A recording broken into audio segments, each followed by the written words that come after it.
ನಮಸ್ಕಾರ. ಮುಖ್ಯಾಂಶಗಳು. ನೂತನ ಶಿಕ್ಷಣ ನೀತಿ ಯಶಸ್ಸಿಗೆ ಶಿಕ್ಷಕರ ಕೊಡುಗೆ ಅಪಾರ. ಸೇವಾ ಮನೋಭಾವದೊಂದಿಗೆ ಕಾರ್ಯನಿರ್ವಹಿಸುವುದು ಅತ್ಯಗತ್ಯ. ರಾಷ್ಟ್ರಪತಿ ರಾಮನಾಥ್ ಕೋವಿಂದ್. ದೇಶಾದ್ಯಂತ ಕೈಗಾರಿಕೆಗಳ ಅಭಿವೃದ್ಧಿಗೆ 1 ಲಕ್ಷ ಹೆಕ್ಟೇರ್ ಭೂಮಿ ಮೀಸಲು, 20 ಲಕ್ಷ ಕೋಟಿ ರೂಪಾಯಿ ಹೂಡಿಕೆ ನಿರೀಕ್ಷೆ. ಉದ್ಯೋಗಾವಕಾಶ ಹೆಚ್ಚಳ. ಸಚಿವೆ ನಿರ್ಮಲಾ ಸೀತಾರಾಮನ್. ಕೋವಿಡ್-19 ಸಂದಿಗ್ಧ ಸ್ಥಿತಿಯಲ್ಲಿಯೂ ಕೃಷಿ ಕ್ಷೇತ್ರ ಸ್ಥಿರ. ರಾಜ್ಯದಲ್ಲಿ ಫುಡ್ ಪಾರ್ಕ್ ಸಂಖ್ಯೆ ಹೆಚ್ಚಿಸಲು ಕ್ರಮ. ಸಚಿವ ಬಿಸಿ ಪಾಟೀಲ್. ಮಾದಕ ವಸ್ತು ಸೇವನೆ ಸರಬರಾಜು ಪ್ರಕರಣ ತನಿಖೆ ಪ್ರಗತಿಯಲ್ಲಿ. ಯಾವುದೇ ಒತ್ತಡ ಪ್ರಭಾವಕ್ಕೆ ಸರ್ಕಾರ ಮಣಿಯುವುದಿಲ್ಲ. ಸಚಿವ ಬಸವರಾಜ ಬೊಮ್ಮಾಯಿ. ವಾರ್ತೆಗಳ ವಿವರ. ಶಿಕ್ಷಕರ ದಿನದ ಅಂಗವಾಗಿ ದೇಶಾದ್ಯಂತ ಇಂದು ಹಲವು ಕಾರ್ಯಕ್ರಮಗಳನ್ನು ಆಯೋಜಿಸಲಾಗಿದೆ. ಗುರುವೇ ದೇವರು ಎಂದು ನಂಬಿರುವ ಭಾರತದಲ್ಲಿ ಶಿಕ್ಷಕರಿಗೆ ಹಿಂದಿನಿಂದಲೂ ವಿಶೇಷ ಮನ್ನಣೆ, ಗೌರವವಿದೆ. ತಂದೆ ತಾಯಿ ನಂತರ ಗುರುವಿಗೆ ಅತ್ಯಂತ ವಿಶೇಷ ಸ್ಥಾನವಿದೆ. ರಾಷ್ಟದ ಪ್ರಪ್ರಥಮ ಉಪರಾಷ್ಟಪತಿ, ಶ್ರೇಷ್ಠ ಶಿಕ್ಷಕ ಸರ್ವಪಲ್ಲಿ ರಾಧಾಕೃಷ್ಣನ್ ಅವರ ಜನ್ಮದಿನವಾದ ಇಂದು ದೇಶದೆಲ್ಲೆಡೆ ಶಿಕ್ಷಕರ ದಿನವನ್ನಾಗಿ ಆಚರಿಸಲಾಗುತ್ತಿದೆ.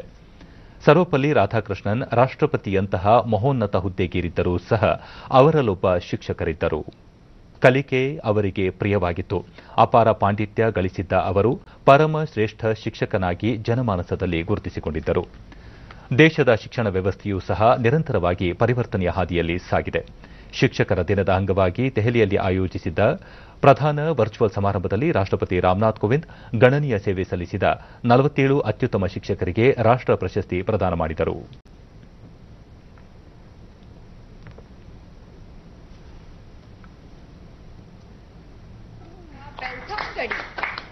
From Tamil Nadu, Vellore. This is Chimala Shanmugam, head teacher of Kendra Vidyalaya number 2, Jalahali, AFS East. Himachal Pradesh. Mohammad Shahid Ansari, जो बच्चों को पिछले 14 वर्षों से गणित पढ़ा रहे हैं. टाबू पब्लिक स्कूल की प्रिंसिपल श्रीमती ज्योति अरोड़ा. इन्होंने स्कूल में जॉयफुल बनना, इन्होंने अपनी कक्षा में एक प्रिंट रिच माहौल बनाया. सामान्यतः आप सबके ಬಳಿಕ ರಾಷ್ಟ್ರಪತಿ ದೇಶದಲ್ಲಿ ಜಾರಿಯಾಗುತ್ತಿರುವ ನೂತನ ರಾಷ್ಟ್ರೀಯ ಶಿಕ್ಷಣ ನೀತಿಯ ಯಶಸ್ಸಿನಲ್ಲಿ ಶಿಕ್ಷಕರು ಪ್ರಮುಖ ಪಾತ್ರ ವಹಿಸಬೇಕು ಎಂದು ಕರೆ ನೀಡಿದರು. ಎಲ್ಲಾ ವರ್ಗದ ಪರಿಣತರೊಂದಿಗೆ ಸಮಗ್ರ ಪರಾಮರ್ಶೆ ನಡೆಸಿದ ನಂತರ ಕೇಂದ್ರ ಸರ್ಕಾರ ಈ ನೀತಿಯನ್ನು ಜಾರಿಗೆ ತರುತ್ತಿದೆ. ನಮ್ಮ ಮಕ್ಕಳು ಮತ್ತು ಯುವ ಸಮುದಾಯದ ಉತ್ತಮ ಭವಿಷ್ಯವನ್ನು ರೂಪಿಸುವ ನಿಟ್ಟಿನಲ್ಲಿ ಅತ್ಯುತ್ತಮ ಶಿಕ್ಷಣ ನೀಡುವ ಉದ್ದೇಶದಿಂದ ಹೊಸ ಶಿಕ್ಷಣ ನೀತಿಯನ್ನು ರೂಪಿಸಲಾಗಿದೆ. ಇದರ ಯಶಸ್ಸಿನಲ್ಲಿ ಶಿಕ್ಷಕರ ಪಾತ್ರ ಹೆಚ್ಚಿರುತ್ತದೆ. ಈ ನಿಟ್ಟಿನಲ್ಲಿ ಎಲ್ಲ ಶಿಕ್ಷಕರು ಕಾರ್ಯಪ್ರವೃತ್ತರಾಗಬೇಕು ಎಂದು ಕರೆ ನೀಡಿದರು. ಕೋವಿಡ್-19 ಹಿನ್ನೆಲೆಯಲ್ಲಿ ಇಡೀ ವಿಶ್ವದಲ್ಲಿ ಶಿಕ್ಷಣ ಸೇರಿದಂತೆ ಎಲ್ಲಾ ಕ್ಷೇತ್ರಗಳ ಮೇಲೆ ಪರಿಣಾಮ ಉಂಟಾಗಿದೆ. ಪಾರಂಪರಿಕ ಶಿಕ್ಷಣ ವ್ಯವಸ್ಥೆ ಬದಲಿಗೆ ಡಿಜಿಟಲ್ ಮಾಧ್ಯಮದ ಮೂಲಕ ಶಿಕ್ಷಣ ನೀಡಲಾಗುತ್ತಿದೆ. ಅತ್ಯಲ್ಪ ಅವಧಿಯಲ್ಲಿ ಡಿಜಿಟಲ್ ಮಾಧ್ಯಮವನ್ನು ಅಳವಡಿಸಿಕೊಂಡು ಶಿಕ್ಷಣ ನೀಡುತ್ತಿರುವ ಶಿಕ್ಷಕರ ಸೇವೆ ಶ್ಲಾಘನೀಯವಾಗಿದೆ ಎಂದರು. ಒಂದು ಉತ್ತಮ ಕಟ್ಟಡ, ಮೂಲಸೌಕರ್ಯ ಇದ್ದರೆ ಮಾತ್ರ ಉತ್ತಮ ಶಾಲೆ ನಿರ್ಮಾಣವಾಗಲು ಸಾಧ್ಯವಿಲ್ಲ.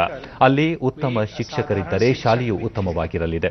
ಕರುಣೆ, ಸಹಾನುಭೂತಿ, ವೈಜ್ಞಾನಿಕ ಚಿಂತನೆ, ಸಾಹಸ, ವಿವೇಕತನದ ಸೇವಾ ಮನೋಭಾವ ಇರುವ ಶಿಕ್ಷಕರು ನಮ್ಮ ದೇಶದ ಮಕ್ಕಳನ್ನು ಭವಿಷ್ಯದ ಪ್ರಜೆಗಳನ್ನಾಗಿ ರೂಪಿಸಲು ಸಾಧ್ಯವಾಗುತ್ತದೆ ಎಂದು ಅವರು ಅಭಿಪ್ರಾಯಪಟ್ಟರು. ಇಂದು ರಾಷ್ಟ್ರೀಯ ಅತ್ಯುತ್ತಮ ಶಿಕ್ಷಕ ಪ್ರಶಸ್ತಿ ಪಡೆದಿರುವ 47 ಶಿಕ್ಷಕರ ಪೈಕಿ 18 ಶಿಕ್ಷಕಿಯರು ಇರುವುದು ಸಂತಸದ ವಿಚಾರವಾಗಿದೆ. ಶಿಕ್ಷಕರ ರೂಪದಲ್ಲಿ ಮಹಿಳೆಯರು ಉತ್ತಮ ಸಮಾಜ ರೂಪಿಸುವಲ್ಲಿ ಸಾಕಷ್ಟು ಕೊಡುಗೆ ನೀಡುತ್ತಿದ್ದಾರೆ ಎಂದು ಮೆಚ್ಚುಗೆ ವ್ಯಕ್ತಪಡಿಸಿದರು. Teachers should be the best minds in the country. आज सभी शिक्षकों की प्रतिबद्धता, समर्पण और उत्कृष्ट योगदान के प्रति हम अपना आभार व्यक्त करते हैं. शिक्षा जगत में डॉक्टर राधाकृष्णन की सेवाएं व अमूल्य योगदान हम सबके लिए, विशेषकर आप सभी शिक्षकों के लिए अनुकरणीय है. आज के दिन मैं अपने अध्यापकों और सभी गुरुओं को भी नमन करता हूं. शिक्षकों के स्नेह और मार्गदर्शन के बल पर ही मैं अपनी जीवन यात्रा में यहां तक पहुंच सका हूं. हमारी परंपरा में तो गुरु का स्थान सबसे ऊपर माना गया है. शिक्षकों के प्रति आदर का यह भाव भारतीय शिक्षा पद्धति का आधार रहा है. देवी और सज्जनों, अच्छे भवन, महंगे उपकरण या सुविधाओं से स्कूल नहीं बनता, बल्कि एक अच्छे स्कूल को बनाने में शिक्षकों की निष्ठा और समर्पण ही निर्णायक सिद्ध होते हैं। शिक्षक ही सच्चे राष्ट्र निर्माता हैं, जो प्रबुद्ध नागरिकों का विकास करने के लिए चरित्र निर्माण की मजबूत नींव हमारे बेटे बेटियों में डालते हैं। शिक्षक की वास्तविक सफलता है विद्यार्थी को अच्छा इंसान बनाना, जो तर्क संगत विचार और कार्य करने में सक्षम हो, जिसमें करुणा और सहानुभूति, साहस और विवेक, रचनात्मकता, वैज्ञानिक चिंतन और नैतिक मूल्यों का समन्वय हो। ಕೇಂದ್ರ ಶಿಕ್ಷಣ ಸಚಿವ ಡಾ ರಮೇಶ್ ಪೋಖ್ರಿಯಾಲ್ ನಿಶಾಂಕ್ ಶಿಕ್ಷಕರು ಸದೃಢ ದೇಶ ನಿರ್ಮಾಣದ ನಿಟ್ಟಿನಲ್ಲಿ ಮತ್ತು ವಿದ್ಯಾರ್ಥಿಗಳನ್ನು ಉತ್ತಮ ಜಾಗತಿಕ ಪ್ರಜೆಗಳನ್ನಾಗಿ ರೂಪಿಸುತ್ತಿದ್ದಾರೆ ಎಂದು ಶ್ಲಾಘಿಸಿದರು. ಈ ಸಮಾರಂಭದಲ್ಲಿ ಕರ್ನಾಟಕದ ಸುರೇಖಾ ಜಗನ್ನಾಥ್, ಯಾಕೂಬ್ ಮತ್ತು ಚೆಂಬುಲಾ ಷಣ್ಮುಗನ್ ಸೇರಿದಂತೆ ದೇಶದ ವಿವಿಧ ರಾಜ್ಯಗಳ ಒಟ್ಟು 47 ಶಿಕ್ಷಕರಿಗೆ ರಾಷ್ಟ್ರೀಯ ಪ್ರಶಸ್ತಿ ಪ್ರದಾನ ಮಾಡಿ ಗೌರವಿಸಲಾಯಿತು. जो सर्वे भवन्तु सुखिनः और सर्वे सन्तु निरामया और वसुधैव कुटुम्बकम की इस भावना को जिसने प्रदीप्त किया, ऐसे हमारे आचार्य, हमारे अध्यापक गण ने हमारे देश का सम्मान हमेशा से ही विश्व में बहुत ऊंचा उठाया है. गुरु शिष्य परंपरा हमारी पहचान रही है. बड़े से बड़े पद पर सुशोभित व्यक्ति भी अपने गुरु के चरणों में वंदन करता है. निश्चित ही गुरु और शिष्य की को अलग नहीं किया जा सकता. इतिहास इस बात का गवाह है कि शिक्षक ही सर्वोच्च पदों पर पहुंचकर उसकी शोभा बढ़ाते हैं और पद त्यागने के बाद भी शिक्षक की भूमिका को बरकरार रखते हुए राष्ट्र निर्माण में अपना योगदान देते हैं. चाहे डॉक्टर सर्वपल्ली राधाकृष्णन हो, भारत रत्न अब्दुल कलाम हो या भारत रत्न प्रणब मुखर्जी. गणित के एक बेहद अभिनव और बहुमुखी शिक्षक हैं. नाथ ने अपने स्कूल में कई नवाचार लाए. चेमलार षण्मुगन, इन्होंने अंग्रेजी की. ಶಿಕ್ಷಕರ ದಿನದ ಅಂಗವಾಗಿ ಮುಖ್ಯಮಂತ್ರಿ ಬಿಎಸ್ ಯಡಿಯೂರಪ್ಪ ಶಿಕ್ಷಕ ಸಮುದಾಯಕ್ಕೆ ಶುಭ ಕೋರಿದ್ದಾರೆ. ನಾಡಿನ ಎಲ್ಲ ಶಿಕ್ಷಕರಿಗೆ ಶಿಕ್ಷಕ ದಿನದ ಹಾರ್ದಿಕ ಶುಭ ಕಾಮನೆಗಳು. ಮಾಜಿ ರಾಷ್ಟಪತಿ ಭಾರತ ರತ್ನ ಡಾ ಸರ್ವಪಲ್ಲಿ ರಾಧಾಕೃಷ್ಣನ್ ಅವರ ಜಯಂತಿಯಂದು ಎಲ್ಲರಿಗೂ ಶುಭ ಹಾರೈಕೆ. ಕೊರೋನಾ ಪರಿಸ್ಥಿತಿಯ ವಿಭಿನ್ನ ಸವಾಲುಗಳ ನಡುವೆಯೂ ಕರ್ತವ್ಯ ನಿಷ್ಠರಾಗಿರುವ ಶಿಕ್ಷಕರಿಗೆ ಅಭಿನಂದನೆಗಳು ಎಂದು ಟ್ವೀಟ್ ಮಾಡಿದ್ದಾರೆ.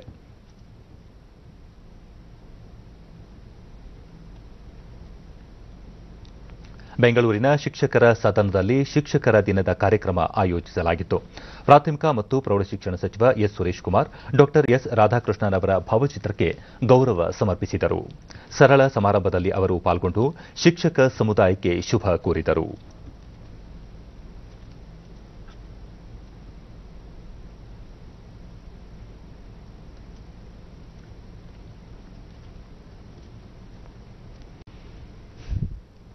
ಇದಕ್ಕೂ ಮುನ್ನ ಅವರು ಮುಖ್ಯಮಂತ್ರಿ ಬಿಎಸ್ ಯಡಿಯೂರಪ್ಪ ಅವರನ್ನು ಭೇಟಿ ಮಾಡಿ ಶಿಕ್ಷಕರ ದಿನದ ಅಂಗವಾಗಿ ಶುಭ ಕೋರಿದರು.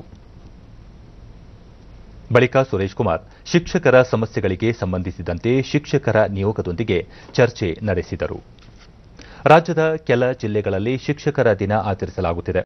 ದಾವಣಗೆರೆಯ ಶಿಕ್ಷಕರ ಭವನದಲ್ಲಿ ಜಿಲ್ಲಾ ಉಸ್ತುವಾರಿ ಸಚಿವ ಬಿಎ ಬಸವರಾಜ್ ಡಾ ಸರ್ವಪಲ್ಲಿ ರಾಧಾಕೃಷ್ಣನ್ ಅವರ ಭಾವಚಿತ್ರಕ್ಕೆ ಗೌರವ ಸಮರ್ಪಿಸಿದರು. ಬಳಿಕ ಜಿಲ್ಲೆಯಲ್ಲಿ ಉತ್ತಮವಾಗಿ ಕಾರ್ಯನಿರ್ವಹಿಸುತ್ತಿರುವ ಶಿಕ್ಷಕರನ್ನು ಸನ್ಮಾನಿಸಿದರು. ಸಂಸದ ಜಿಎಂ ಸಿದ್ದೇಶ್ ಮತ್ತಿತರರು ಈ ಸಂದರ್ಭದಲ್ಲಿ ಉಪಸ್ಥಿತರಿದ್ದರು.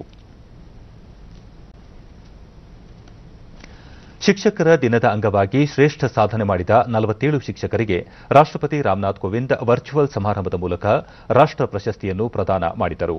ಈ ಪೈಕಿ ರಾಜ್ಯದ ಕಲಬುರಗಿ ಜಿಲ್ಲೆಯ ಸುರೇಖಾ ಜಗನ್ನಾಥ್, ದಕ್ಷಿಣ ಕನ್ನಡ ಜಿಲ್ಲೆಯ ಯಾಕೂಬ್ ಮತ್ತು ಬೆಂಗಳೂರು ನಗರದ ಚೆಮಾಲಾರ್ ಷಣ್ಮುಗಂ ಅವರು ಸೇರಿದ್ದಾರೆ.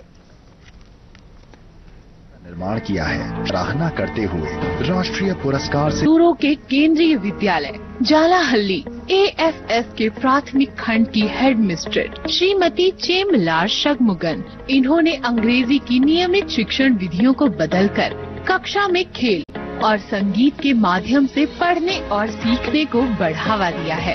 सुश्री चैम्बर षण्मुगन को शिक्षा को प्रभावशाली बनाने के लिए भारत सरकार राष्ट्रीय पुरस्कार से सम्मानित करता है.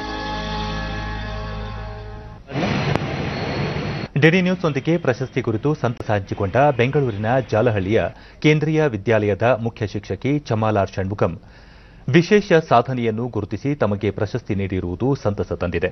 ಶಿಕ್ಷಕರು ಪ್ರತಿದಿನ ಕಲಿಯಬೇಕು. ಅನುಭವ ಮತ್ತು ಗ್ರಹಿಕೆಯ ಮೂಲಕ ವಿದ್ಯಾರ್ಥಿಗಳಿಗೆ ಪಾಠ ಪ್ರವಚನ ಮಾಡಬೇಕು. ಜೊತೆಗೆ ಕಾಲಕಾಲಕ್ಕೆ ತಮ್ಮ ಕೌಶಲ್ಯವನ್ನು ಹೆಚ್ಚಿಸಿಕೊಳ್ಳುವುದು ಅಗತ್ಯ ಎಂದು ಅಭಿಪ್ರಾಯಪಟ್ಟರು. To hear our Honorable President speak about the greatness of the teachers and the message that he has left for us is very inspiring, and I think all the teachers in the country will be able to live up to his expectations. A teacher should grow every day, learn every day. Maybe even if it's a small thing, I think it's a learning experience for teacher. It's not that she should open a book and learn. It can be through experience. It can be through what she sees, observes. It can be through an activity. So teachers, like doctors, have to upgrade their skills, and the children, apart from books, they have to equip themselves with many other skills which are called the 21st century skills, because tomorrow books alone will not be able to help them. They have to exhibit many of their skills and their qualities when they are in a job or when they are in a social place or such things. Andhra Pradesh 2019ನೇ ಸಾಲಿನಲ್ಲಿ ಸುಗಮ ಉದ್ಯಮ ವಹಿವಾಟು ಶ್ರೇಯಾಂಕದಲ್ಲಿ ಮೊದಲ ಸ್ಥಾನವನ್ನು, ಉತ್ತರ ಪ್ರದೇಶ 2ನೇ ಸ್ಥಾನ ಮತ್ತು ತೆಲಂಗಾಣ 3ನೇ ಸ್ಥಾನ ಪಡೆದುಕೊಂಡಿವೆ. ಸುಗಮ ಉದ್ಯಮಗಳ ವಹಿವಾಟು ನಿರ್ವಹಣೆಗೆ ಪೂರಕವಾದ ಸುಧಾರಣಾ ಕ್ರಮಗಳನ್ನು ಅನುಷ್ಠಾನಗೊಳಿಸಿದ ರಾಜ್ಯಗಳಿಗೆ ಕೈಗಾರಿಕಾ ನೀತಿ ಮತ್ತು ಉತ್ತೇಜನ ಇಲಾಖೆಯು ಈ ಶ್ರೇಯಾಂಕ ಪಟ್ಟಿಯನ್ನು ಸಿದ್ದಪಡಿಸುತ್ತಿದೆ. ಈ ಸೂಚ್ಯಂಕವನ್ನು ದೆಹಲಿಯಲ್ಲಿಂದು ಕೇಂದ್ರ ಹಣಕಾಸು ಸಚಿವೆ ನಿರ್ಮಲಾ ಸೀತಾರಾಮನ್ ವಿಡಿಯೋ ಕಾನ್ಫರೆನ್ಸ್ ಮೂಲಕ ಬಿಡುಗಡೆ ಮಾಡಿದರು. 2019, third place Telangana, second place Uttar Pradesh, and the winner is Andhra Pradesh.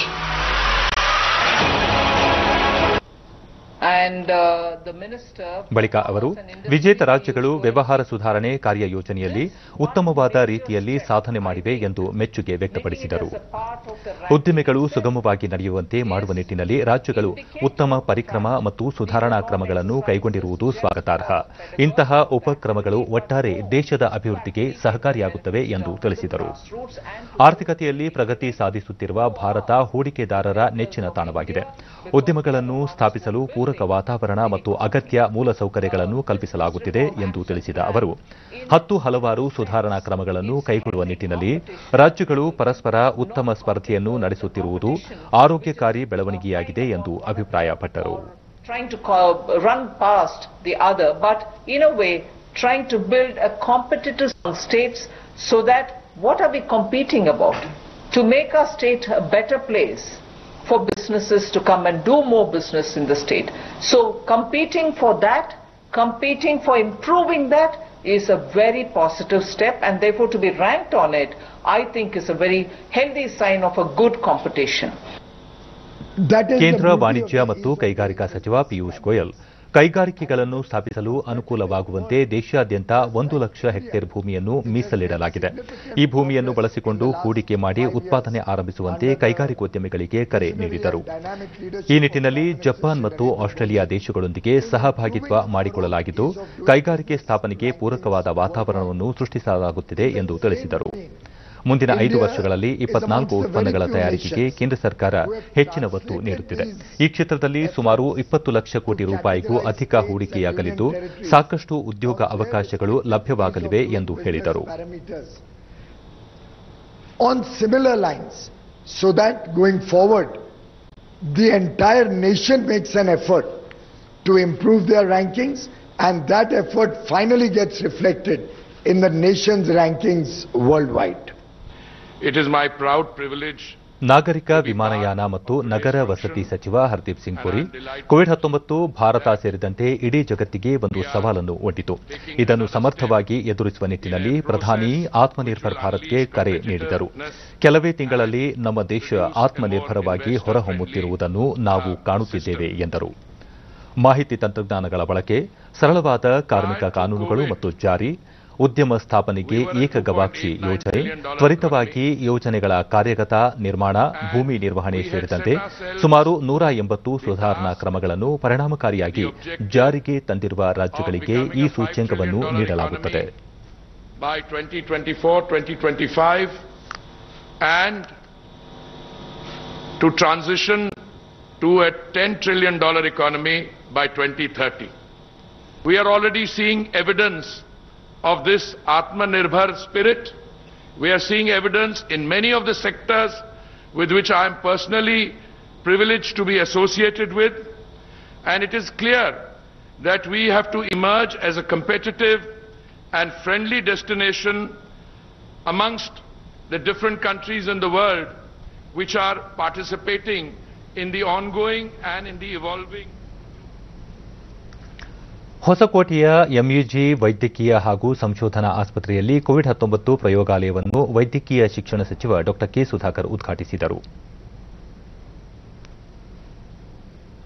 ಬಳಿಕ ಅವರು ರಾಜ್ಯದಲ್ಲಿ ಒಂದು ಕೋವಿಡ್ ಪ್ರಯೋಗಾಲಯದಿಂದ ಆರಂಭವಾಗಿ 6 ತಿಂಗಳಲ್ಲಿ ಈ ಸಂಖ್ಯೆ 108ಕ್ಕೆ ಏರಿಕೆಯಾಗಿದೆ. ಆರಂಭದ ದಿನಗಳಲ್ಲಿ ಪ್ರತಿದಿನ 300 ಮಂದಿಗಷ್ಟೇ ಪರೀಕ್ಷೆ ಮಾಡಲಾಗುತ್ತಿತ್ತು. ಆದರೆ ಇಂದು 75,000ಕ್ಕೂ ಅಧಿಕ ಮಾದರಿ ಪರೀಕ್ಷೆಗಳನ್ನು ಮಾಡಲಾಗುತ್ತಿದೆ ಎಂದರು. ಕೊರೋನಾ ಸೋಂಕಿಗೆ ಲಸಿಕೆ ಲಭ್ಯವಾದಾಗ ಮಾತ್ರ ಸೋಂಕನ್ನು ಸಂಪೂರ್ಣವಾಗಿ ನಿರ್ಮೂಲನೆ ಮಾಡಲು ಸಾಧ್ಯ ಎಂದು ಹೇಳಿದ ಅವರು, ರಾಜ್ಯದಲ್ಲಿ ಸೋಂಕಿನಿಂದ ಸಾವನ್ನಪ್ಪುವರ ಪ್ರಮಾಣ ಶೇಕಡಾ 1.65ರಷ್ಟಿದೆ. ಈ ಸಂಖ್ಯೆಯನ್ನು ಮುಂದಿನ ದಿನಗಳಲ್ಲಿ ಶೇಕಡಾ 1ಕ್ಕಿಂತ ಕಡಿಮೆ ಮಾಡುವ ಉದ್ದೇಶವಿದೆ ಎಂದರು. ರಾಜ್ಯದಲ್ಲಿ ಶೀಘ್ರವೇ ಮಾದರಿ ಪರೀಕ್ಷೆಯಲ್ಲಿ ಪ್ರತಿದಿನ 1 ಲಕ್ಷಕ್ಕೆ ತಲುಪುವ ಸನಿಹದಲ್ಲಿದ್ದೇವೆ. ರಾಜ್ಯ ಸರ್ಕಾರ ವೈದ್ಯಕೀಯ ಕಾಲೇಜುಗಳಲ್ಲಿ ಗುಣಮಟ್ಟದ ಪ್ರಯೋಗಾಲಯಗಳನ್ನು ತೆರೆಯಲು ಚಿಂತನೆ ನಡೆಸಲಾಗಿದೆ ಎಂದರು.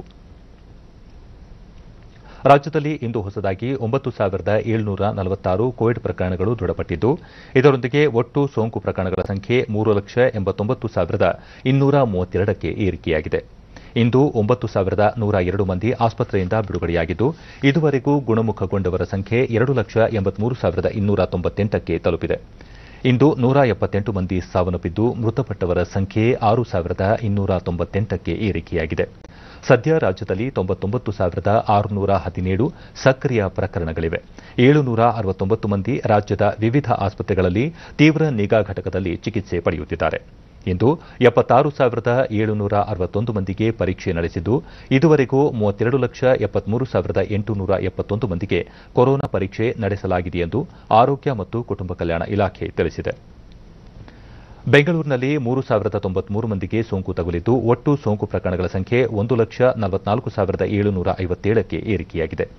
ಇಂದು 3,226 ಮಂದಿ ಆಸ್ಪತ್ರೆಯಿಂದ ಬಿಡುಗಡೆಯಾಗಿದ್ದು, ಇದುವರೆಗೂ ಬಿಡುಗಡೆಯಾದವರ ಸಂಖ್ಯೆ 1,01,152ಕ್ಕೆ ಏರಿಕೆಯಾಗಿದೆ. ಸದ್ಯ 41,479 ಸಕ್ರಿಯ ಪ್ರಕರಣಗಳು ಇದ್ದು, 34 ಮಂದಿ ಮೃತಪಟ್ಟಿರುವುದು ಸೇರಿದಂತೆ ಒಟ್ಟಾರೆ 2,125 ಮಂದಿ ಸಾವನ್ನಪ್ಪಿದ್ದಾರೆ.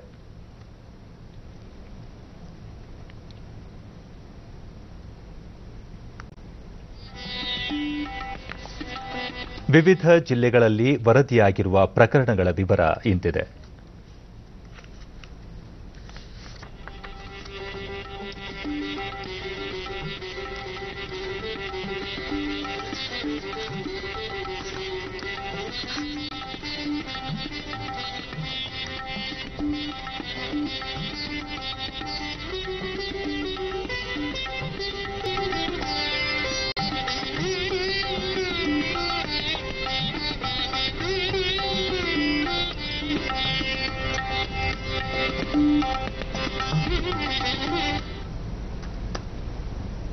ಕೋವಿಡ್-19 ಸಂದರ್ಭದಲ್ಲೂ ಕೃಷಿ ಕ್ಷೇತ್ರ ಸ್ಥಿರವಾಗಿ ಉಳಿದಿದ್ದು, ರಾಜ್ಯದಲ್ಲಿ ಫುಡ್ ಪಾರ್ಕ್ಗಳ ಸಂಖ್ಯೆಯನ್ನು ಹೆಚ್ಚಿಸಬೇಕಾಗಿದೆ ಎಂದು ಕೃಷಿ ಸಚಿವ ಬಿಸಿ ಪಾಟೀಲ್ ಕೋಲಾರದಲ್ಲಿ ಇಂದು ಹೇಳಿದ್ದಾರೆ.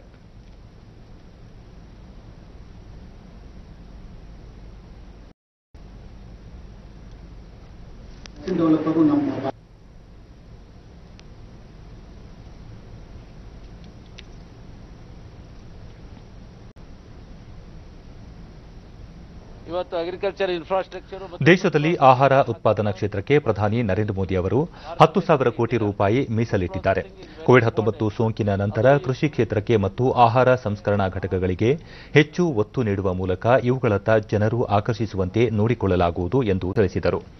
ರಾಜ್ಯದ ವಿವಿಧ ಭಾಗಗಳಲ್ಲಿರುವ ಫುಡ್ ಪಾರ್ಕ್ಗಳನ್ನು ಪರಿಶೀಲನೆ ನಡೆಸುತ್ತಿದ್ದು, ಅದೇ ರೀತಿ ಮಾಲೂರಿನ ಆಹಾರ ಘಟಕದಲ್ಲೂ ಪರಿಶೀಲನೆ ನಡೆಸಲಾಗಿದೆ ಎಂದು ಹೇಳಿದರು. ಪ್ರಶ್ನೆಯೊಂದಕ್ಕೆ ಉತ್ತರಿಸಿ, ಮಾದಕ ವಸ್ತು ಸೇವನೆ ಪ್ರಕರಣದಲ್ಲಿ ಯಾರೇ ತಪ್ಪು ಮಾಡಿದರೂ ಅವರ ವಿರುದ್ಧ ಸರ್ಕಾರ ಕ್ರಮ ಕೈಗೊಳ್ಳಲಿದೆ ಎಂದರು. ಈ ರೀತಿ ಇನ್ಸ್ಟ್ರಕ್ಷನ್ ಕೊಟ್ಟು ಎಲ್ಲಿ ಕರ್ನಾಟಕ ರಾಜ್ಯಾದ್ಯಂತ ಫುಡ್ ಪಾರ್ಕ್ಗಳು, ಮೆಗಾ ಫುಡ್ ಪಾರ್ಕ್ ಇದಾವೆ ಮತ್ತು ಇನ್ನೂ ಹೆಚ್ಚು ಫುಡ್ ಪಾರ್ಕ್ಗಳನ್ನು ಮಾಡೋದು ಬಹಳ ಅತಿ ಅವಶ್ಯಕ. ಈ ದುಶ್ಚಟಗಳು, ಮಾದಕ ದ್ರವ್ಯಗಳು ಏನಿದಾವೆ ಎಲ್ಲ ಇದೆ. ಯಾರೇ ಮಾಡಲಿ, ಚಿತ್ರರಂಗದವರೇ ಮಾಡಲಿ, ಯಾರೇ ಮಾಡಿದ್ರು ತಪ್ಪೇ.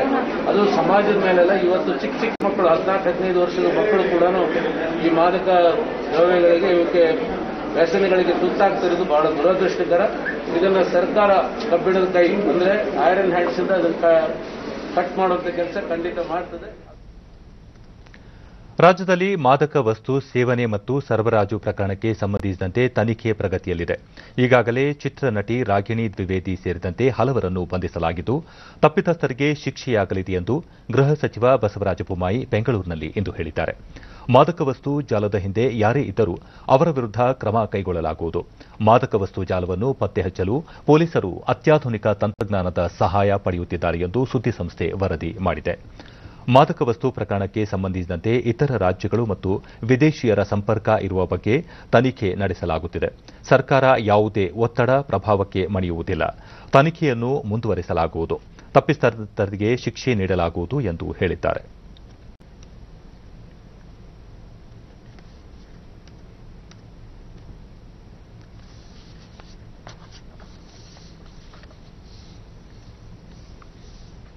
ರಾಮನಗರದ ರಣಹದ್ದುಗಳ ವನ್ಯಜೀವಿ ಧಾಮದಲ್ಲಿ ಇಂದು ವಿಶ್ವ ರಣಹದ್ದು ದಿನ ಆಚರಿಸಲಾಯಿತು. ಮುಂಜಾಗ್ರತಾ ಕ್ರಮಗಳೊಂದಿಗೆ ಆಯೋಜಿಸಿದ್ದ ಸರಳ ಕಾರ್ಯಕ್ರಮದಲ್ಲಿ ಪರಿಸರ ಪ್ರೇಮಿಗಳು, ಶಾಲಾ ವಿದ್ಯಾರ್ಥಿಗಳು ಹಾಗೂ ಸಾರ್ವಜನಿಕರು ಪಾಲ್ಗೊಂಡಿದ್ದರು.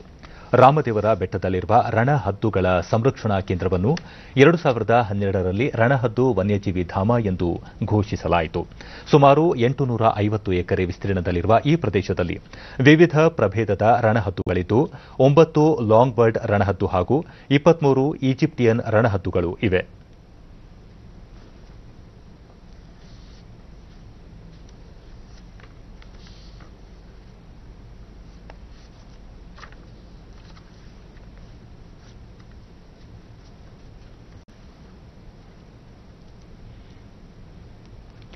ಡಿಡಿ ನ್ಯೂಸ್ನೊಂದಿಗೆ ಪ್ರವಾಸಿ ದೀಪ್ತಿ. ವಿಶ್ವ ರಣಹದ್ದು ದಿನಾಚರಣೆ ಅಂಗವಾಗಿ ಆಯೋಜಿಸಿದ್ದ ಕಾರ್ಯಕ್ರಮದಲ್ಲಿ ರಣಹದ್ದುವಿನ ಕುರಿತು ಹಲವು ಮಾಹಿತಿ ಲಭ್ಯವಾಯಿತು. ಮುಂದಿನ ಪೀಳಿಗೆಗೆ ರಣಹದ್ದುಗಳ ಕುರಿತು ತಿಳಿಸಲು ಈ ಸ್ಥಳವನ್ನು ಕಾಪಾಡುವುದು ನಮ್ಮೆಲ್ಲರ ಜವಾಬ್ದಾರಿಯಾಗಿದೆ ಎಂದರು. ಕಾಂಟ್ರಿಬ್ಯೂಟ್ ಮಾಡುತ್ತೆ ಅನ್ನೋದು, ಅದರ ಇಕೋಸಿಸ್ಟಮ್ ಅಲ್ಲಿ ಏನು ರೋಲ್ ಇದೆ ಅನ್ನೋದ್ರ ಬಗ್ಗೆನೂ ಗೊತ್ತಾಯ್ತು. So so we are happy that we came today. ನಾವು ವಲ್ಚರ್ ನೋಡಿದ್ವಿ. So we had a spotting lens. ಅದ್ರ ಮೂಲಕ ವಲ್ಚರ್ನ ಚೆನ್ನಾಗೂ ಕಾಣ್ತು.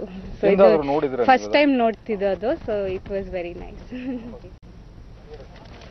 ಪರಿಸರ ಪ್ರೇಮಿ ಪ್ರೊಫೆಸರ್ ಶಿವನಂಜಯ್ಯ, ದೇಶದಲ್ಲೇ ಪ್ರಪ್ರಥಮ ರಣಹದ್ದು ತಾಣ ಎಂದು ಪ್ರಸಿದ್ಧವಾಗಿರುವ ಈ ಸ್ಥಳವನ್ನು ಸಂರಕ್ಷಿಸುವುದು ನಮ್ಮೆಲ್ಲರ ಜವಾಬ್ದಾರಿಯಾಗಿದೆ. ಪ್ರಾಣಿ ಪಕ್ಷಿಗಳ ಸಂಕುಲದ ಉಳಿವಿಗಾಗಿ ಶ್ರಮಿಸಬೇಕು ಎಂದು ತಿಳಿಸಿದರು. ಇದರ ಒಂದು ದೊಡ್ಡ ಹೋರಾಟದ ಹಿನ್ನೆಲೆಯಲ್ಲಿ ಈ ಒಂದು ಪಕ್ಷಿಧಾಮ ಈ ದಿನ ನಾವು ಮಾಡ್ತಾ ಇರೋದು ಕೇವಲ ರಣಹದ್ದುಗಳ ದಿನ ಅಲ್ಲ, ಇಡೀ ಸಾಂಕೇತಿಕವಾಗಿ ನಮ್ಮ ಸುತ್ತ ಇರುವಂಥ ಎಲ್ಲ ಪಕ್ಷಿ ಪ್ರಾಣಿಗಳ ಸಂರಕ್ಷಣೆಯ ದಿನವನ್ನಾಗಿ ಸಾಂಕೇತಿಕವಾಗಿ ಮಾಡಬೇಕಾಗಿದೆ. ನಮ್ಮಲ್ಲಿ ವಿಶೇಷವಾಗಿ ಈ ರೀತಿಯ ಪರಿಸರದ ಒಂದು ಪ್ರಜ್ಞೆ ನಮ್ಮಲ್ಲಿ ತುಂಬ ಕಡಿಮೆ. ಅದನ್ನು ಹೆಚ್ಚು ಮಾಡುವಂಥ ದೃಷ್ಟಿಯಿಂದ ಪ್ರತಿ ವರ್ಷನೂ ಕೂಡ ನಮ್ಮ ರಾಮದೇವರ ಬೆಟ್ಟದಲ್ಲಿ ಈ ಒಂದು ರಣಹದ್ದುಗಳ ದಿನವನ್ನು ನಾವು ಮಾಡ್ತಾ ಇದ್ದೀವಿ. ಅರಣ್ಯ ಉಪ ಸಂರಕ್ಷಣಾಧಿಕಾರಿ ಸದಾಶಿವ ಹೆಗಡೆ, ಅಳಿವಿನ ಅಂಚಿನಲ್ಲಿರುವ ರಣಹದ್ದುಗಳ ಸಂರಕ್ಷಣೆಗಾಗಿ ರಾಮದೇವರ ಬೆಟ್ಟದಲ್ಲಿರುವ ವನ್ಯಜೀವಿ ಧಾಮದಲ್ಲಿ ಬ್ರೀಡಿಂಗ್ ಸೆಂಟರ್ ಪ್ರಾರಂಭಿಸಲು ಚಿಂತನೆ ನಡೆಸಲಾಗಿದೆ ಎಂದರು. 2012ರಲ್ಲಿ ಇದು ಘೋಷಣೆಯಾಗಿದೆ, ರಾಮದೇವರ ಬೆಟ್ಟ ವನ್ಯಜೀವಿ ಧಾಮ ಅಂತ. ಇದು 856 ಎಕರೆ ಇದೆ. ಇದರೊಳಗೆ ನಮ್ಮ ಸೆನ್ಸಸ್ ಪ್ರಕಾರ 9 ಲಾಂಗ್ ಬಿಲ್ಡ್ ವಲ್ಚರ್ಗಳು ಮತ್ತು 23 ಈಜಿಪ್ಷಿಯನ್ ವಲ್ಚರ್ಗಳು ಸಂಖ್ಯೆ ನಮ್ಮಲ್ಲಿದೆ. ಈಗ ಪ್ರಸ್ತುತ ನಮಗೆ ಸದ್ಯದಲ್ಲಿ ನಾವು 4 ಸಂಖ್ಯೆಯನ್ನು ನೋಡ್ತಾ ಇದ್ದೀವಿ. ಎರಡು ಜೋಡಿ ನೋಡ್ತಾ ಇದ್ದೀವಿ. ಅತ್ಯಂತ ಅಳಿವಿನ ಅಂಚಿನಲ್ಲಿರುವಂಥ ಇದನ್ನು ಉಳಿಸುವ ಸಲುವಾಗಿ ಬ್ರೀಡಿಂಗ್ ಸೆಂಟರ್ ಮಾಡಬೇಕಂತ ಯೋಜನೆ ಹಾಕ್ಕೊಂಡಿದ್ದೀವಿ. ಆ್ಯಕ್ಚುಲಿ ಕಳೆದ ಸಾಲಿನಲ್ಲಿ ಆಗಬೇಕಾಗಿತ್ತು, ಅದು ಅನಿವಾರ್ಯ ಕಾರಣದಿಂದ ಆಗಿಲ್ಲ. ಬ್ರೀಡಿಂಗ್ ಸೆಂಟರ್ನ ಅದನ್ನು ಮೇಲಾಧಿಕಾರಿಗಳು ಅದನ್ನು ಸ್ಥಳ ನಿಗದಿ ಮಾಡಬೇಕು. ಈಗ ಎಸ್ಟಿಮೇಟ್ಗಳು. ಕೇಂದ್ರ ಸರ್ಕಾರ ಸಂಶೋಧನೆ ಮತ್ತು ಆವಿಷ್ಕಾರಕ್ಕೆ ಹೆಚ್ಚು ಅನುದಾನವನ್ನು ನೀಡಲು ಬದ್ಧವಾಗಿದೆ ಎಂದು ಕೇಂದ್ರ ವಾರ್ತಾ ಮತ್ತು ಪ್ರಸಾರ ಸಚಿವ ಪ್ರಕಾಶ್ ಜಾವಡೇಕರ್ ತಿಳಿಸಿದ್ದಾರೆ. ವಿಡಿಯೋ ಕಾನ್ಫರೆನ್ಸ್ ಮೂಲಕ ಮುಂಬೈನ ಪಾರ್ಲೆ ತಿಲಕ್ ವಿದ್ಯಾಲಯದ ಶತಮಾನೋತ್ಸವ ಸಮಾರಂಭದಲ್ಲಿ ಮಾತನಾಡಿದ ಅವರು, ಹೊಸ ರಾಷ್ಟ್ರೀಯ ಶಿಕ್ಷಣ ನೀತಿಯಲ್ಲಿ ಪ್ರಸ್ತಾಪಿಸಿರುವಂತೆ ಸಂಶೋಧನೆ ಮತ್ತು ಆವಿಷ್ಕಾರಗಳಿಗೆ ಆದ್ಯತೆ ನೀಡಲಾಗುತ್ತದೆ ಎಂದರು. ನೂತನ ರಾಷ್ಟ್ರೀಯ ಶಿಕ್ಷಣ ನೀತಿಯು ಪ್ರಗತಿಶೀಲ ಮತ್ತು ಕ್ರಾಂತಿಕಾರಿಯಿಂದ ಕೂಡಿದೆ. ಇದಕ್ಕೆ ಎಲ್ಲಾ ವರ್ಗದಿಂದಲೂ ಪ್ರಶಂಸೆ ವ್ಯಕ್ತವಾಗಿದೆ. ಇದು ಮೂಲಭೂತ ಮತ್ತು ತಾಂತ್ರಿಕ ಸಾಕ್ಷರತೆಗೆ ಆದ್ಯತೆ ನೀಡಲಿದೆ ಎಂದು ಅಭಿಪ್ರಾಯಪಟ್ಟರು. ಪಠ್ಯ ಚಟುವಟಿಕೆಗಳನ್ನು ಕಡಿಮೆ ಮಾಡುವ ಹೊಸ ಶಿಕ್ಷಣ ನೀತಿಯು ವಿಶ್ಲೇಷಣೆಯ ಸಾಮರ್ಥ್ಯವನ್ನು ವೃದ್ಧಿಸುತ್ತದೆ. ಸಂಶೋಧನೆಗೆ ಹೆಚ್ಚು ಒತ್ತು ನೀಡುತ್ತಿರುವುದರಿಂದ ಹೊಸ ವಿಜ್ಞಾನಿಗಳ ಸೃಷ್ಟಿಗೆ ಕಾರಣವಾಗುತ್ತದೆ. ಇದರ ಜೊತೆಗೆ ಆತ್ಮನಿರ್ಭರ್ ಭಾರತ್ ಅಭಿಯಾನವನ್ನು ಸದೃಢಗೊಳಿಸಲಿದೆ ಎಂದರು. Early childhood education, curiosity-based education, inquiry-based education. ಇದೇ ವೇಳೆ ಶಿಕ್ಷಕರ ದಿನಾಚರಣೆ ಹಿನ್ನೆಲೆಯಲ್ಲಿ ಶಿಕ್ಷಕರಿಗೆ ಶುಭಾಶಯ ಸಲ್ಲಿಸಿದ ಅವರು, ಶಿಕ್ಷಕರು ತಾವು ಬೋಧಿಸುವ ವಿಷಯಗಳನ್ನು ಮತ್ತಷ್ಟು ಆಳವಾಗಿ ತಿಳಿದುಕೊಳ್ಳಲು ಶಿಕ್ಷಣ ನೀತಿ ಸಹಕಾರಿಯಾಗಲಿದೆ ಎಂದರು. B.Ed courses, the policy lays emphasis on foundational and numerical literacy. It will reduce curriculum but improve the ability to comprehend and analysis. Critical thinking is the force and the scientific temperament is the base of this policy. ಇನ್ನು ಹವಾವರ್ತಮಾನ. ರಾಜ್ಯದ ಕರಾವಳಿಯಲ್ಲಿ ನೈಋತ್ಯ ಮುಂಗಾರು ದುರ್ಬಲ. ಕರಾವಳಿ ಬಹುತೇಕ ಕಡೆ ಮತ್ತು ಒಳನಾಡಿನ ಅಲ್ಲಲ್ಲಿ ಮಳೆಯಾಗಿದೆ. ಜಯಪುರದಲ್ಲಿ ಅತಿ ಹೆಚ್ಚು 6 ಸೆಂಟಿಮೀಟರ್ ಮಳೆಯಾಗಿದೆ.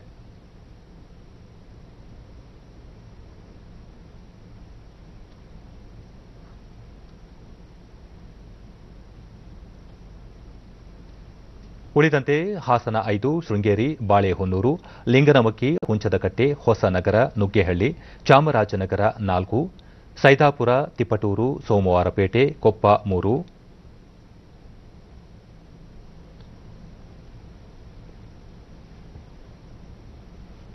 ಕಾರವಾರ, ಧರ್ಮಸ್ಥಳ, ಸಿದ್ದಾಪುರ, ಮುದ್ಗಲ್, ತಾವರಗೆರೆ, ಕಮ್ಮರಡಿ, ಲಕ್ಕವಳ್ಳಿ, ಕೊಟ್ಟಿಗೆಹಾರ, ಚಿಕ್ಕಮಗಳೂರು, ತಾಳಗುಪ್ಪ, ಶಿಕಾರಿಪುರ, ರಾಯಲ್ಪಾಡು, ಹೊಳೆ ನರಸೀಪುರ ಭಾಗಮಂಡಲದಲ್ಲಿ 2 ಸೆಂಟಿಮೀಟರ್ ಮಳೆಯಾಗಿದೆ.